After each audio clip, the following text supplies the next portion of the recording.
المجيد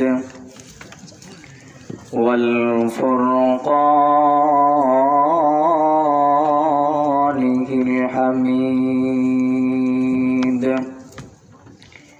أعوذ بالله من الشيطان الرجيم بسم الله الرحمن الرحيم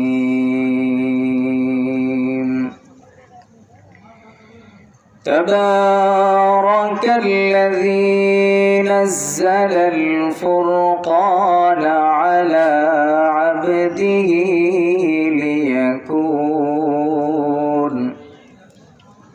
ليكون للعالمين نذيرا. وقال النبي صلى الله عليه وسلم لا يؤمن أحدكم حتى أكون أحب إليه من والده وولده والناس أجمعين متفق عليه. আল্লাহর দুনিয়া বুঝিয়া শুনিয়া মানুষ ঈমানের পথে চলো,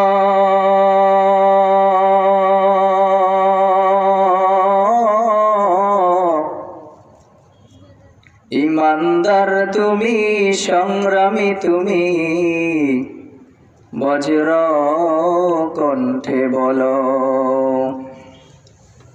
জাগো মুজাহিদ,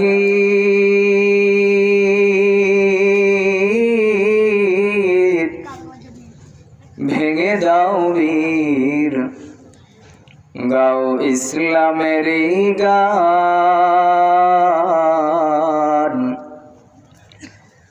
বামপন্থীরা আজ যুগ বেঁধেছে করতে ইসলাম অপমান, হাসছে দুনিয়া চলবে সারে কাতরা, আইবে রাজছে চলে তাআত রোহেরা। या रब मेरे आँखों में समा जाए मदीना, या रब मेरे आँखों में समा जाए मदीना। मुद्दत से मेरा दिल में तमन्ना ये मदीना, मुद्दत से मेरा दिल में तमन्ना ये मदीना। सीनों से लगा लो के आँखों में छुपा लो, सीनों से लगा लो के आँखों में छुपा लो।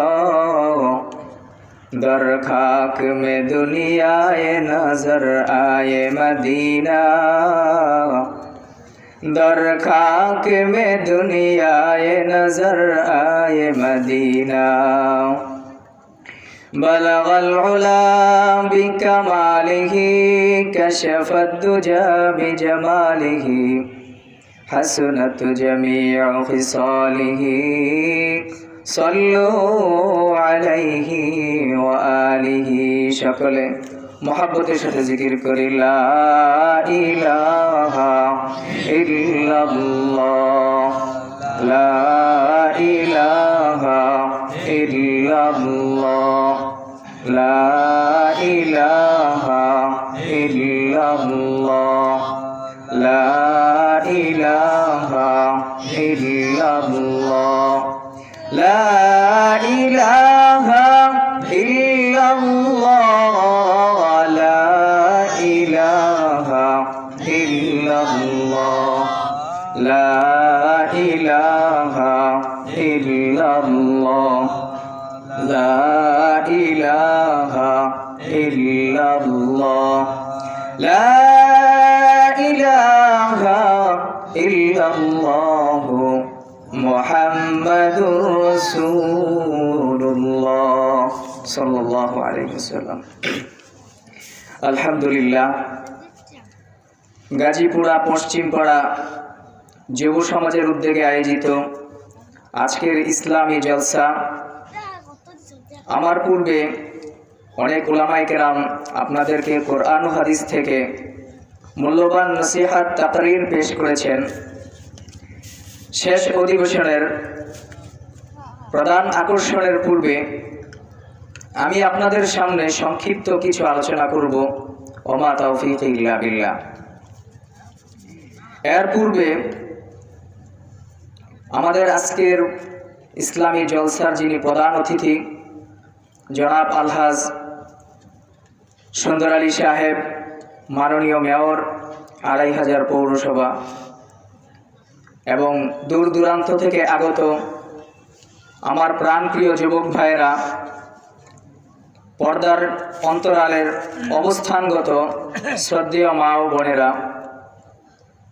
এবং আমার সামনে উপবিষ্ট আছেন অরুণ তরুণ যুবক ভাইয়েরা, বৃদ্ধ বাবারা, এই মাহফিলের পক্ষ থেকে আপনাদের সকলকে আন্তরিক শুভেচ্ছা ও অভিনন্দন জানাই।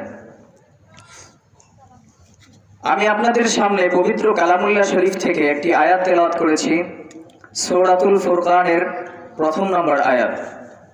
এই আয়াতের মধ্যে আল্লাহ পাক রব্বুল আলামিন কোরআন কাদের উপর অবতীর্ণ করেছেন এবং কোরআনকে দুনিয়াতে কি জন্য প্রেরণ করেছেন, এই দুইটা বিষয় এখানে উল্লেখ করা আছে। এর ধারাবাহিকতায় আমি আপনাদের সামনে কিছু আলোচনা করব ইনশাআল্লাহ। আল্লাহ পাক রব্বুল আলামিন বলেন, তাবারাকাল্লাযী নাযালাল ফুরকানা আলা আবদিহি লিয়াকুনা লিল আলামিন নাযীরা। আল্লাহ পাক রব্বুল আলামিন বলেন, এই পবিত্র কালামুল্লাহ শরীফ আমি আমার বান্দাদের উপর অবতীর্ণ করেছি। পবিত্র কালামুল্লাহ শরীফ আল্লাহ পাক রব্বুল আলামিন কাদের উপর অবতীর্ণ করেছেন? কাদের উপর অবতীর্ণ করেছেন? আমরা একটু আওয়াজ দিই। এই পবিত্র কালামুল্লাহ শরীফ আল্লাহ পাক রব্বুল আলামিন কাদের উপর অবতীর্ণ করেছেন? তাবারাকাল্লাযী নাযালাল ফুরকানা আলা আবদিহি লিয়াকুনা লিল আলামিন নাযীরা। আল্লাহ পাক রব্বুল আলামিন বলেন, এই পবিত্র কালামুল্লাহ শরীফ আমি আমার বান্দার উপর অবতীর্ণ করেছি। এই জন্য অবতীর্ণ করেছি যেন বিশ্ববাসী হেদায়েত পেয়ে যায়। বিশ্ববাসীদেরকে আল্লাহর নবী জনাবে মুহাম্মদুর রাসূলুল্লাহ সাল্লাল্লাহু আলাইহি ওয়াসাল্লাম যাতে তাদেরকে আল্লাহর দিকে ডাকতে পারে, তাদেরকে ভীতি প্রদর্শন করতে পারে। মানুষরা যাতে দ্বীনের পথে এসে যায়, হেদায়েতের পথে এসে যায়, এই জন্য আল্লাহ পাক রব্বুল আলামিন পবিত্র কালামুল্লাহ শরীফে ইরশাদ করেন, পবিত্র কালামুল্লাহ শরীফের আরেক নাম হচ্ছে ফুরকান। তাবারাকাল্লাযী নাযালাল ফুরকানা আলা আবদিহি লিয়াকুনা লিল আলামিন নাযীরা। পবিত্র কালামুল্লাহ শরীফের আরেকটি নাম হচ্ছে কি? ফুরকান। ফুরকান শব্দের অর্থ কি?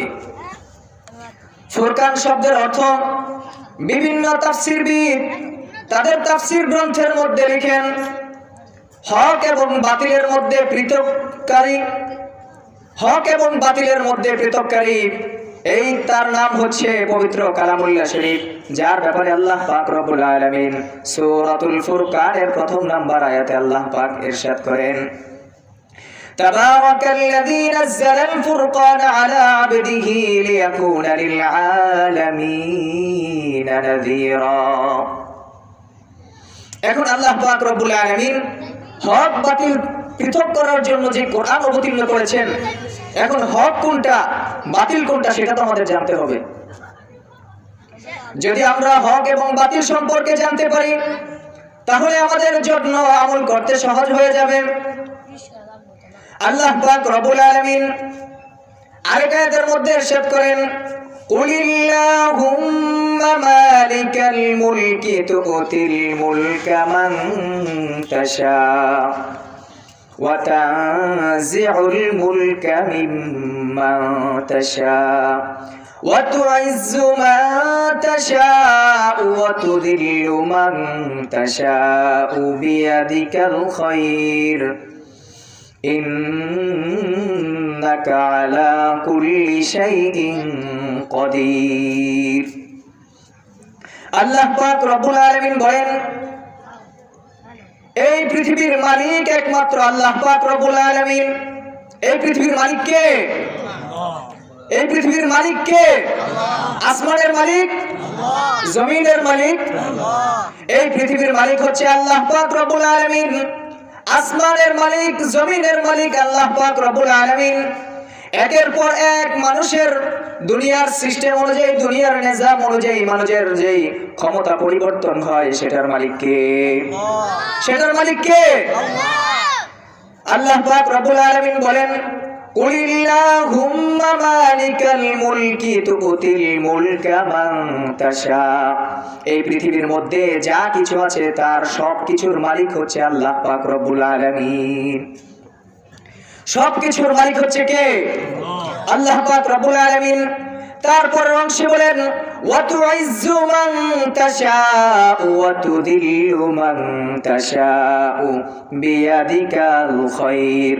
আল্লাহ পাক রব্বুল আলামিন যাকে ইচ্ছা তাকে সম্মান দান করেন, আর যাকে ইচ্ছা তাকে অপমান করেন। করতেছেন কিনা? করতেছে কিনা? যাদেরকে আমরা দুনিয়ার দৃষ্টিতে দেখি তারা খুব সম্মানিত ব্যক্তি, কিন্তু তাদের কর্মফলে কোন কোন জায়গার মধ্যে তারাও ইজ্জতের সাথে থাকতে পারে না, বেইজ্জতি হয়ে যায়। বেইজ্জতি হয়ে যায় কিনা? এর কারণ হচ্ছে আল্লাহ পাক রব্বুল আলামিন মানব জাতির উপর যে বিধান আরোপিত করেছেন, সেই বিধান থেকে তারা এতটা দূরে চলে গেছে, যার কারণে তারা আল্লাহ পাক রব্বুল আলামিনের হুকুম পালন করে না, এবং আল্লাহ পাক রব্বুল আলামিন তাদেরকে জায়গায় জায়গায় পদে পদে অপদস্থ করেন। ঠিক কি না? আল্লাহ পাক রব্বুল আলামিন তাদেরকে জায়গায় জায়গায় অপদস্থ করেন। আমরা বিভিন্নভাবে জানি, বিভিন্ন ঘটনা আমরা জানি, বিভিন্ন সময় আমরা দেখে থাকি যে এই ব্যক্তিটা ছিল খুবই সম্মানিত ব্যক্তি, কিন্তু তারা এই ব্যক্তিটা এমন এক জায়গায় গেছে যার কারণে সে লজ্জিত হয়ে এসেছে, অপমানিত হয়ে এসেছে। এমন হয় কিনা? এই জন্য আমাদের কাজ হলো আল্লাহ পাক রব্বুল আলামিন পবিত্র কালামুল্লাহ শরীফ যেই জন্য অবতীর্ণ করেছেন, সেই বিধানগুলো আমাদের মেনে চলা। আল্লাহ পাক রব্বুল আলামিন বলেন, কুল ইন কুনতুম তুহিব্বুনাল্লাহা ফাত্তাবিউনি ইউহিব্বুকুমুল্লাহ ওয়া ইয়াগফির লাকুম যুনুবাকুম ওয়াল্লাহু গফুরুর রহিম। আল্লাহ পাক রব্বুল আলামিন বিশ্ব নবীকে উদ্দেশ্য করে বলেন, হে রাহমাতুল লিল আলামিন, আপনি আপনার উম্মতদেরকে জানিয়ে দিন, তারা যদি আল্লাহ পাক রব্বুল আলামিনের পরিচয় পেতে চায়, তারা যদি আল্লাহ পাক রব্বুল আলামিনের পরিচয় পেতে চায়, তারা যেন আপনাকে মহব্বত করে। বিশ্বনবী হযরত মুহাম্মদ মুস্তাফা সাল্লাল্লাহু আলাইহি ওয়াসাল্লাম বলেন, যদি কোনো উম্মত আমাকে মহব্বত করে, আল্লাহ পাক রব্বুল আলামিন বলেন সে আমাকে মহব্বত করার কারণে আল্লাহ পাক রব্বুল আলামিনকে মহব্বত করে। সে আমাকে মহব্বত করার কারণে আল্লাহ পাক রব্বুল আলামিনকে মহব্বত করে। আর আল্লাহ পাক রব্বুল আলামিন বলেন, যে আমাকে মহব্বত করলো তার জিন্দেগীর গুনাহ আমি সব মাফ করে দিলাম। সুবহানাল্লাহ বলি, তার জিন্দেগীর সমস্ত গুনাহ মাফ করে দিলাম। এখন আল্লাহ পাক রব্বুল আলামিন যদি আমাদের জিন্দেগীর সমস্ত গুনাহ মাফ করে দেয়, তাহলে কি আমাদের কোনো চিন্তা আছে? এই জন্য আমাদের কাজ হলো আল্লাহ পাক রব্বুল আলামিনের যেখানে আদেশ করা আছে সেখানে সেই আদেশগুলো পালন করা, যেখানে যেই নিষেধ করা আছে সেখানে সেই নিষেধ অনুযায়ী মেনে চলা। ঠিক কি না? আল্লাহ পাক রব্বুল আলামিন বলেন, قل إن كنتم تحبون الله فاتبعوني يحببكم الله ويغفر لكم ذنوبكم والله غفور رحيم নিশ্চয় আল্লাহ পাক রব্বুল আলামিন ক্ষমাশীল এবং দয়াময়। এখন আল্লাহ পাক রব্বুল আলামিনের হুকুমগুলো কি? আল্লাহ পাক রব্বুল আলামিন পৃথিবীর মানুষদেরকে উদ্দেশ্য করে বলেন, হে আমার বান্দাগণ, তোমরা আল্লাহ পাক রব্বুল আলামিনের পরিপূর্ণ হুকুম পালন করো এবং তোমরা মুমিনদের অন্তর্ভুক্ত হয়ে যাও। তোমরা কিসের অন্তর্ভুক্ত হয়ে যাও? মুমিনদের অন্তর্ভুক্ত হয়ে যাও। তোমরা আগে ঈমান আনয়ন করো। হে পৃথিবীবাসী, তোমরা আগে ঈমান আনয়ন করো, তারপরে তোমরা মুমিনদের অন্তর্ভুক্ত হয়ে যাও। লা ইলাহা ইল্লাল্লাহু মুহাম্মাদুর রাসূলুল্লাহ, এই কালিমা পড়ার দ্বারা আমরা ঈমানদার হয়ে গেলাম এবং আমাদের উপর কিছু হুকুম যে আরোপিত হয়, সেই হুকুমগুলা কি? আল্লাহ পাক রব্বুল আলামিন বলেন, قد أفلح المؤمنون قد أفلح المؤمنون, মুমিনরাই সফল কাম। এখন মুমিন কারা? এখন মুমিন কারা? এর ধারাবাহিকতায় আল্লাহ পাক রব্বুল আলামিন কয়েকটি আয়াত অবতীর্ণ করেন। এই বিধানগুলো যে মেনে চলতে পারবে তারাই মুমিনদের অন্তর্ভুক্ত, এবং যারা মুমিনদের অন্তর্ভুক্ত হয়ে যাবে তাদেরকে আল্লাহ পাক রব্বুল আলামিন সেই চিরস্থায়ী জান্নাতের ঠিকানা দিয়ে দিয়েছেন। আল্লাযীনা ইয়ারিসুনাল ফিরদাউসা হুম ফীহা খালিদুন, সেই বান্দা হবে সেই জান্নাতের উত্তরাধিকারী, যে জান্নাতের নাম হচ্ছে জান্নাতুল ফিরদাউস। এখন মুমিনদের গুণাবলীগুলো কি? আল্লাহ পাক রব্বুল আলামিন বলেন, আল্লাযীনা হুম ফী সালাতিহিম খাশিউন। আল্লাহ পাক রব্বুল আলামিন বলেন, মুমিনদের গুণাবলী হচ্ছে যারা নামাজ একাগ্রচিত্তে পড়ে, একমাত্র আল্লাহ পাক রব্বুল আলামিনের জন্য নামাজ আদায় করে। নামাজ পড়তে হবে কার জন্য? নামাজ পড়তে হবে কার জন্য? মুখ খুলে জোর সুরে বলি, নামাজ পড়তে হবে কার জন্য? আল্লাযীনা হুম ফী সালাতিহিম খাশিউন, নামাজ পড়তে হবে একমাত্র আল্লাহ পাক রব্বুল আলামিনের জন্য। এখন আমাদের নিজেদের দিকে আমরা তাকিয়ে দেখি, আমরা নামাজ কার জন্য পড়ি? যখন আমরা মসজিদে গমন করি তখন আমাদের অনেকের মনের মধ্যে এমন চিন্তা এসে যায়, এখন নামাজের সময় হয়ে গেছে, মসজিদের পাশে এসে পড়েছি, এখন যদি আমি মসজিদে গমন না করি তাহলে লোকে আমাকে কি বলবে? এমন চিন্তা আমরা করি কিনা? এমন চিন্তা আমরা করি, যদি এখন আমি মসজিদের ভিতরে গমন না করি তাহলে লোকে আমাকে মন্দ বলবে। গাড়ি রেখেছে অথচ সেই মসজিদে আসে না, নামাজ পড়ে না। আজান হয়ে গেছে, ইমাম সাহেব আল্লাহু আকবার বলে নামাজে দাঁড়িয়ে গেছে, আর সে মসজিদের পাশে বসে গল্পগুজব করতেছে। এই ভয়ে অনেকে মসজিদে যায়, আবার অনেকে এই ভয়ে মসজিদে যায় যে মানুষ আমি যদি 5 ওয়াক্ত নামাজ ঠিক মতো পড়ি তাহলে মানুষ আমাকে নামাজি বলবে, এই জন্য অনেকেই মসজিদে যায়। আবার অনেকে লোক দেখানোর জন্য মসজিদে যায়। আমি এলাকার সর্দার হয়েছি, আমি দেশের নেতা হয়েছি, এখন আমি যদি নামাজ না পড়ি তাহলে আমাকে ভোটের সময় ভোট দিবে না, এই জন্য অনেকে নামাজ পড়ে। আবার অনেকে বলে আমি যদি ঠিক মতো নামাজ না পড়ি তাহলে মানুষে আমাকে এলাকার মধ্যে সম্মান করবে না, এই জন্য সে নামাজ পড়ে। অথচ নামাজ পড়া দরকার কেমন? রাসূল কারীম সাল্লাল্লাহু আলাইহি ওয়াসাল্লাম বলেন, আস-সাহাবু কান-নুজুম, আমার সাহাবায়ে কেরাম হচ্ছে আকাশের তারকারাজির মতো। যেভাবে মানুষ দুনিয়াতে পথ চলতে গেলে তারকারাজির অনুসরণ করতে হয়, তারকারাজি মানুষদেরকে পথ দেখায়, সেমনি রাসূল কারীম সাল্লাল্লাহু আলাইহি ওয়াসাল্লাম বলেন, যে ব্যক্তি আমার সাহাবায়ে কেরামের অনুসরণ করবে, যে ব্যক্তি আমার সাহাবায়ে কেরামের অনুসরণ করবে তার জীবন সফল হয়ে যাবে, সে সফল কাম। এর ধারাবাহিকতায় রাসূল কারীম সাল্লাল্লাহু আলাইহি ওয়াসাল্লামের জামানায় খলিফাতুল মুসলিমিন হযরত আলী রাদিয়াল্লাহু তাআলা আনহু, যিনি খেলাফতের ৪র্থ নম্বর খলিফা ছিলেন, তার জামানায় হযরত আলী রাদিয়াল্লাহু তাআলা আনহু জিহাদের ময়দানে গিয়ে অংশগ্রহণ করলেন। প্রচুর পরিমাণ কাফেরদেরকে জাহান্নামে পাঠিয়ে হযরত আলী রাদিয়াল্লাহু তাআলা আনহু একদিক থেকে লড়াই করতে করতে শেষ পর্যন্ত এমন অবস্থা হয়ে গেল, হযরত আলী রাদিয়াল্লাহু তাআলা আনহুর পায়ের মধ্যে একটা তীর বিদ্ধ হয়ে গেল। হযরত আলী রাদিয়াল্লাহু তাআলা আনহুর পায়ের মধ্যে একটা তীর বিদ্ধ হয়েছে। সেই তীরটা ছিল এমন, দুই সাইডে দুইটা মাথা বের হয়ে গেছে। এটা পা থেকে বের করা কোনোভাবেই সম্ভব হচ্ছিল না। ব্যথার যন্ত্রণায় কাতরাইতেছে। যখন কেউ পা হাত দিতে যায় তখন ব্যথায় চিৎকার মিৎকার করে ওঠে। প্রচন্ড ব্যথা পায়ের মধ্যে, কোনোভাবেই সহ্য করার মতো সম্ভব হচ্ছিল না। তখন সাহাবায়ে কেরাম একটা পরামর্শের মধ্যে বসলেন। হে ভাইরা, তোমরা খেয়াল দাও, তোমরা পরামর্শ দাও কিভাবে কি করা যায়। হযরত আলীর পায়ের ভিতরে তো তীর বিদ্ধ হয়েছে।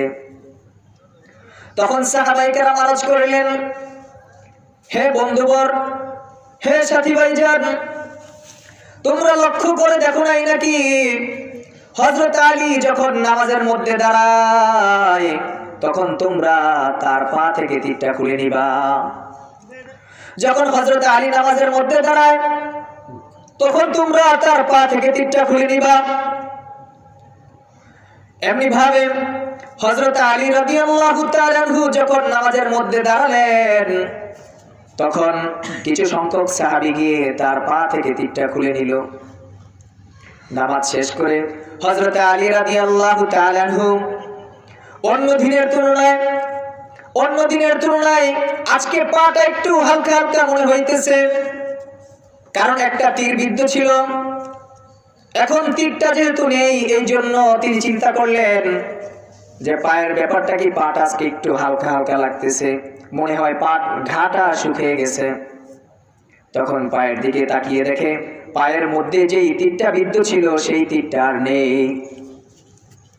তখন হযরত আলী রাদিয়াল্লাহু তাআলা আনহু তার সাথী ভাইদেরকে বলতে লাগলেন, হে সাহাবায়ে কেরাম, হে আমার বন্ধুবর, আমার পায়ের মধ্যে তো একটা তীর বিদ্ধ হয়েছিল, সেই তীরটা কোথায়? হযরত সাহাবায়ে কেরাম আরজ করলেন, হে আমিরুল মুমিনিন, আপনি যখন নামাজের মধ্যে দাঁড়িয়েছিলেন তখন আপনার পা থেকে তীরটা খোলা হয়েছিল। হযরত আলী রাদিয়াল্লাহু তাআলা আনহু বললেন, আমি তো একটু টের পেলাম না। সাহাবায়ে কেরাম আরজ করলেন, আপনি কিভাবে টের পাবেন? আপনি তো তখন নামাজের মধ্যে ধ্যান খেলেছিলেন। এখন ভাই আমার বন্ধুগণ, আমাদের নামাজ কেমন হয়? হযরত সাহাবায়ে কেরামের নামাজ কেমন ছিল আর আমাদের নামাজ কেমন হয়? আমাদের পায়ের মধ্যে যদি একটা মশা কামড় দেয়, পায়ের নিচ থেকে কত ইঞ্চি উপরে কয়টা পশমের গোড়ায় কামড় দিয়েছে সেটাও আমরা বলতে পারি। অথচ সাহাবায়ে কেরামের নামাজ কেমন ছিল আর আমাদের নামাজ হলো কেমন?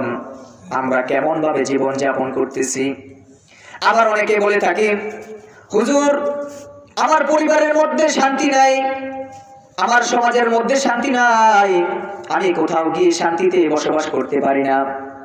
আমি বলি, ভাই, তুমি শান্তি পাইবা কোথায় থেকে? তুমি তো আল্লাহ পাক রব্বুল আলামিনের যেই বিধান ছিল সেই বিধান থেকে 90 মাইল দূরে, ঠিক কিনা?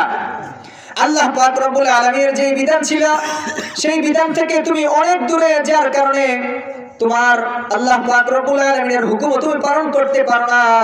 তোমার সামাজিক জীবনও শান্তি নাই, পারিবারিক জীবনও শান্তি নাই, রাষ্ট্রীয় জীবনও শান্তি নাই, তুমি কোথাও গিয়ে শান্তি পাও না। শান্তির তালাশ করো, শান্তির তালাশ করতে করতে মন্দিরে চলে যাও, শান্তির তালাশ করতে করতে মাজারে চলে যাও, কিন্তু আল্লাহ পাক রব্বুল আলামিন বলেন শান্তি হচ্ছে একমাত্র আমার বিধানের মধ্যে। আল্লাহ পাক রব্বুল আলামিন অন্য আয়াতে ইরশাদ করেন, ইন্নাশ শিরকা লাযুলমুন আযীম। শিরক হচ্ছে আল্লাহ পাক রব্বুল আলামিনের নিকট অনেক বড় গুনাহ। আর আমরা মুমিন মুসলমান হিসেবে দাবি করি, অথচ মাজারে যায় সিজদা করি। এমন লোক আছে কিনা? আমরা মুসলমান বলে দাবি করি, অথচ মাজারে যায় সিন্নি খাই, মাজারে যায় সিন্নি বিলাই, মাজারের নামে ছাগল মান্নত করি, মাজারের মধ্যে যে বিভিন্ন জিনিস আমরা মান্নত করতে থাকি, মাজারের মধ্যে যে আমরা মাজারের সাথে একটা তাল্লুক রাখি। হিন্দুরা ওইদিকে তারা তাদের মা মা বলে চিল্লায়, আর এদিকে মুসলমান কিছু লোক আছে যারা তাদের বাবার দরবারে যাইয়া শুধু বাবা বাবা চিল্লায়। ঠিক কিনা? এমন আছে কিনা? বাবার দরবারে যাইয়া বাবা বাবা চিল্লায়, অথচ নামাজ রোজার কিছু খবর নাই। আল্লাহ পাক রব্বুল আলামিন বলেন, ইন্নাস সালাতা তানহা আনিল ফাহশাই ওয়াল মুনকার, নিশ্চয় নামাজ সমস্ত ফাহিশা কাজ থেকে বিরত রাখে, নামাজ সমস্ত ফাহিশা কাজ থেকে বিরত রাখে। অথচ এই মানুষগুলো তারা তালাশ করে কোথায় গিয়ে শান্তি, কোথায় গিয়ে শান্তি তালাশ করে? মাজারের মধ্যে গিয়ে শান্তি তালাশ করে। সেখানে যে শান্তি তালাশ করে শান্তি পাবে? অশান্তির বেড়াজালে আজকের পুরা দুনিয়া আবদ্ধ। কি কারণে? আল্লাহ পাক রব্বুল আলামিন যেখানে যে আদেশ করেছেন সেই আদেশ থেকে অনেক দূরে। আবার মুসলমান বলে দাবি করে, বলে আমি তো মুসলমান, দাড়ি না রাখলে কি হবে, আমি তো মুসলমান, নামাজ না পড়লে কি হবে, আমি তো মুসলমান, নিজেকে বুক ফুলিয়ে ফুলিয়ে বলে। অথচ আল্লাহ পাক রব্বুল আলামিন বলেন, ওয়ালাকাদ যারানা লিজাহান্নামা কাসীরাম মিনাল জিন্নি ওয়াল ইনস লাহুম কুলুবুল লা ইয়াফকাহুনা বিহা ওয়ালাহুম আ'য়ুনুন লা ইউবসিরুনা বিহা ওয়ালাহুম আযানুন লা ইয়াসমাউনা বিহা উলাইকা কাল আনআম। ওই সমস্ত লোক চতুষ্পদ জন্তু থেকে অনেক নিকৃষ্ট। উলাইকা কাল আনআমি বাল হুম আদাল উলাইকা হুমুল গাফিলুন। যাদের কর্ণ আছে, যাদের চক্ষু আছে, যাদের নাক আছে, যাদের স্পর্শ শক্তি আছে, এই শক্তিগুলো কাদের আছে? এই শক্তিগুলো হচ্ছে মানুষের মধ্যে। যাদের এই সমস্ত জিনিসগুলো আছে তারা কান দিয়ে কর্ণপাত করে না, যখন আজান দেয় আজান শ্রবণ করে না, যখন তাদেরকে ডাকা হয় তখন তারা কান দিয়ে ডাকে শোনে না। এই সমস্ত লোকদেরকে আল্লাহ পাক রব্বুল আলামিন বলেন, উলাইকা কাল আনআমি বাল হুম আদাল। ওই সমস্ত লোক হচ্ছে চতুষ্পদ জন্তু থেকেও নিকৃষ্ট। বাল হুম আদাল উলাইকা হুমুল গাফিলুন। অন্য আয়াতে আল্লাহ পাক রব্বুল আলামিন বলেন, লাকাদ খালাকনাল ইনসানা ফি আহসানি তাকওয়িম। আল্লাহ পাক রব্বুল আলামিন এই মানব জাতিকে এত সুন্দর করে বানিয়েছেন, পৃথিবীর সব কিছু থেকে শ্রেষ্ঠত্ব দান করেছেন কাদেরকে? আল্লাহ পাক রব্বুল আলামিন পৃথিবীর সকল সৃষ্টি থেকে শ্রেষ্ঠত্ব দান করেছেন মানুষদেরকে, আশরাফুল মাখলুকাত। এই কথাটাই আল্লাহ পাক রব্বুল আলামিন বলেন, লাকাদ খালাকনাল ইনসানা ফি আহসানি তাকওয়িম। আমি মানুষদেরকে পৃথিবীর সমস্ত বস্তু থেকে, পৃথিবীর সমস্ত সৃষ্টি থেকে সুন্দর করে বানিয়েছি। আর সেই মানুষদের ব্যাপারে আল্লাহ পাক রব্বুল আলামিন বলেন, উলাইকা